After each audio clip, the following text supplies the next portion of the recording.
অত্যন্ত লজ্জাজনক ভাবে আজকে বিএনপির একজন নেতা বক্তব্য দিয়েছেন। কথা বলে কোরআন শরীফ মাথায় দিয়ে যদি আমাদের মেয়েদেরকে শপথ করতে চাই, আমি বলতে চাচ্ছি আমার বিএনপির নেতৃবৃন্দ ওই জামাতের মেয়েদের ছায়া খুলে দেবে বলে দিলাম। যদি আবার আপনারা গ্রামে লাগান যে জামাতে ইসলামী নারী কর্মীদের জামা খুলে নেওয়া হবে, অত্যন্ত লজ্জাজনক ভাবে ৮ জুলাই গণঅভ্যুত্থানের পর আমরা একটি দলকে নারীদের নিরাপত্তার জন্য হুমকি হিসেবে বিচরণ করতে দেখছি। তারা ঘোষণা দিয়ে বাংলাদেশের অর্ধেক জনগোষ্ঠী আমাদের মা বোনদের শ্লীলতাহানি করার ঘোষণা পাবলিকলি দিচ্ছেন। এর আগে আমরা দেখেছি মিরপুরে নির্বাচনী প্রচারণা চলাকালে জামাত ইসলামীর নারী কর্মীদের উপরে হামলা করা হয়েছে। এগুলো ইঙ্গিত দেয় যদি বাংলাদেশে কোনোভাবে সেই দল ক্ষমতায় আসে, তাহলে বাংলাদেশের অর্ধেক জনগোষ্ঠী আমাদের মা বোনরা কোনোভাবেই নিরাপদ নয়। আমরা স্পষ্টভাবে হুঁশিয়ারি দিতে চাই, জুলাই গণঅভ্যুত্থান পরবর্তী বাংলাদেশে যদি কোন নারীর প্রতি সহিংসতা করা হয়, যদি নারীদের জন্য নিরাপদ পরিবেশ নিশ্চিত করা না যায়, যদি কোনো দল নারীদেরকে টার্গেট করে, আমরা তাদেরকে সকল পর্যায়ে প্রতিহত করব। আমরা এখন আর আওয়ামী আমলের মতো আওয়ামী আমলে আমরা দেখেছি যে ধরনের ঘটনা নিয়মিত ঘটেছে, কিন্তু বিরোধী রাজনৈতিক দলগুলো নানা বাস্তবতার কারণে কথা বলতে পারেনি। তবে সেই বাংলাদেশ পরিবর্তন হয়ে গেছে।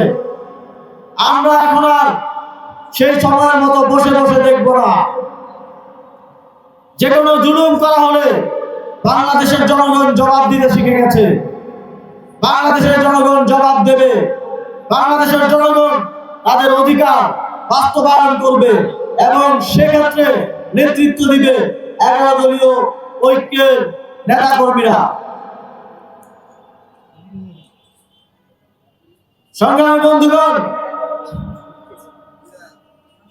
আপনাদের আসনে কুমিল্লা 6 আসনে আমরা দেখছি যে আমাদের প্রতিদ্বন্দ্বীদের পক্ষ থেকে একজনকে প্রার্থী মনোনয়ন দেওয়া হয়েছে। আমি আমার একটা অভিজ্ঞতার কথা শেয়ার করতে চাই। আমি যখন স্থানীয় সরকার মন্ত্রণালয়ের দায়িত্ব পালন করছিলাম, কুমিল্লা সিটি কর্পোরেশনের নগর ভবন নির্মাণের জন্য একটি বরাদ্দ দেওয়া হয়েছিল। 125 কোটি টাকায় কুমিল্লা সিটি কর্পোরেশনের নগর ভবন নির্মাণ করার কথা ছিল। কিন্তু তখন এই প্রক্রিয়াকে বাধাগ্রস্ত করেছে যাকে আজকে ধানের শীষের প্রার্থী হিসেবে মনোনয়ন দেওয়া হয়েছে তিনি তখনকার সিটি কর্পোরেশনের যিনি প্রশাসক, তাকে গিয়ে বলেছেন যে সিটি কর্পোরেশনের নগর ভবন নাকি তার বাড়ির সামনে করতে হবে। আমরা চেয়েছি সিটি কর্পোরেশনের নগর ভবন এমন একটি জায়গায় করতে যেখান থেকে পুরো শহরের মানুষজন সঠিকভাবে যেন সেবা পায়, সেবা পাওয়ার ক্ষেত্রে যেন তাদেরকে বিঘ্ন তার শিকার হতে না হয়। অথচ নির্লজ্জভাবে তিনি তার বাড়ির সামনে নগর ভবন নির্মাণের জন্য চাপ দিতে থাকেন এবং সেই প্রক্রিয়াটি বাধাগ্রস্ত করেন। ফলে এখনো নগর ভবন নির্মাণের কার্যক্রম শুরু করা সম্ভব হয়নি। আপনারা কি এমন কাউকে নির্বাচিত করবেন যিনি আপনাদেরকে সেবা দেওয়ার পরিবর্তে আপনাদের সেবা বিঘ্নিত করার চেষ্টা করে, যিনি আপনাদের বরাদ্দ এনে দেওয়ার পরিবর্তে যে বরাদ্দ দেওয়া হয়েছে সেটা বাস্তবায়নে বিঘ্ন সৃষ্টি করে? আমরা বিশ্বাস করি কুমিল্লার মানুষ এমন কাউকে নির্বাচিত করবে না। 11 দলের পক্ষ থেকে কুমিল্লা 6 আসনে জনাব কাজী দীন মোহাম্মদকে বিজয়ী করার জন্য আপনাদের কাছে আমানত হিসেবে দেওয়া হয়েছে। আমরা বিশ্বাস করি এবারের নির্বাচনে আপনারা তাকে বিপুল ভোটে তার জয় নিশ্চিত করবেন।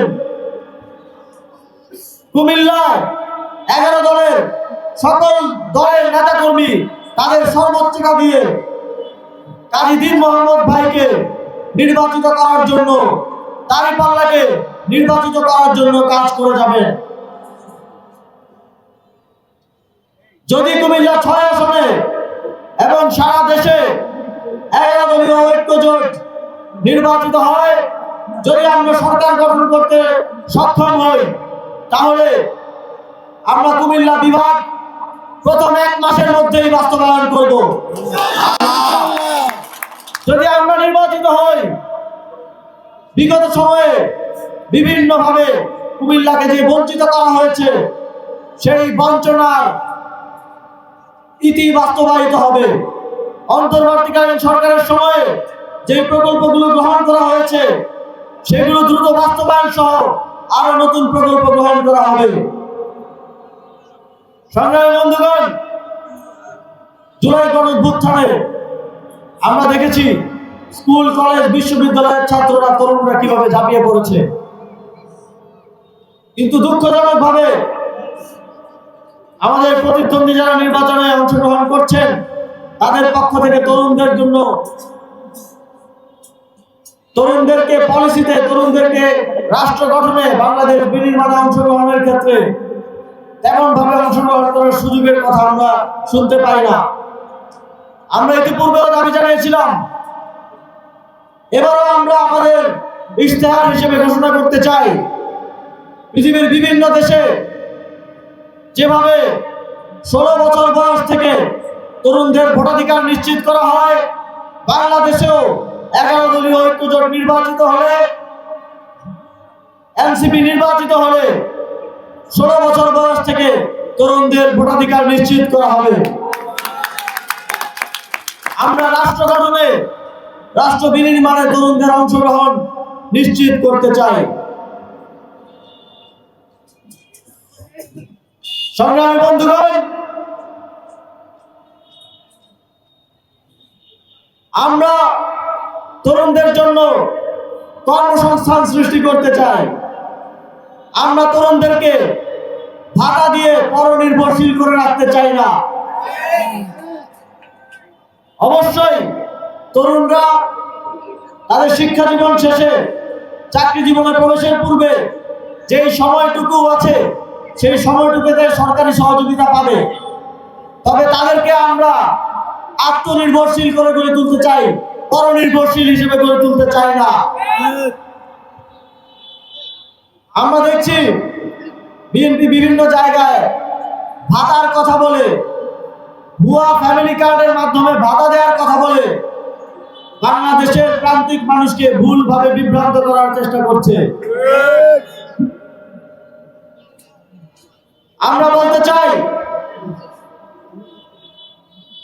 যে একজন মানুষকে সারা জীবন কিছু কিছু টাকা দিয়ে অসহায় এবং পরনির্ভরশীল করে রাখার থেকে তাকে কর্মসংস্থান সৃষ্টির মাধ্যমে, তাকে উদ্যোক্তা হিসেবে গড়ে তোলার মাধ্যমে আত্মনির্ভরশীল এবং মর্যাদাবান হিসেবে গড়ে তোলা আজকে আমরা গুরুত্ব দিতে চাই।